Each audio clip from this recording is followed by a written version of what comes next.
Bees are her passion.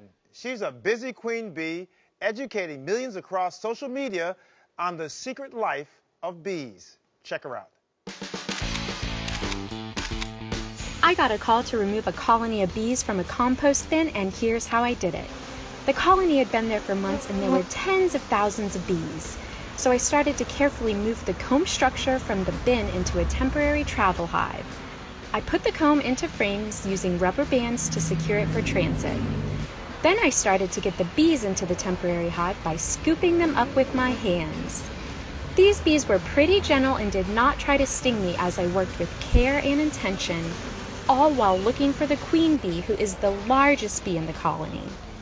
After I removed a lot of the worker bees, I suddenly saw the queen crawling on the side of the bin, so I put her in a clip to keep her safe. There she is! I put the queen in the new hive, and all the other bees started to follow her scent. So I closed up the hive, I loaded it into my truck to take them to their new home, and it was another successful day of saving the bees. After I rescue a colony of bees, I drive home with them and I put their hive in my main apiary. Then I make sure they have everything they need, and I let the bees settle into their new home. And now the bees can continue the important work they do in peace.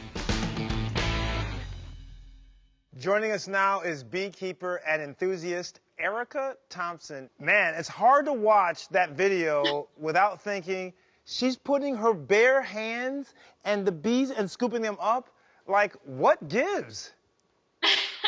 It was just born out of necessity. I was on a bee removal and didn't have anything to get the bees into their new hive, so I just started to use my hands, and now it's actually my preferred method.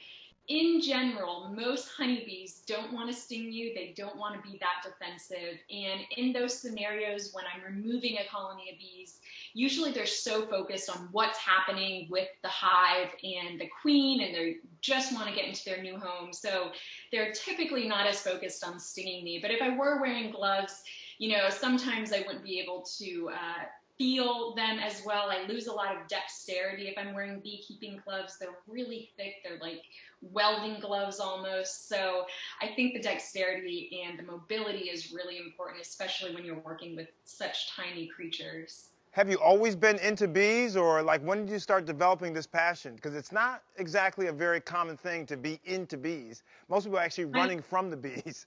Yes. My whole life, I've just loved bugs. I've loved insects. That's what I've been into. About 10 years ago, I saw the opportunity to take a beekeeping class, and I walked away just fascinated and completely enamored with honeybees. So I started to read books and watch videos and learn everything I could about them. And I started my first hive in my backyard in Central Austin, and now I have over 150 hives, and I'm a full-time professional beekeeper.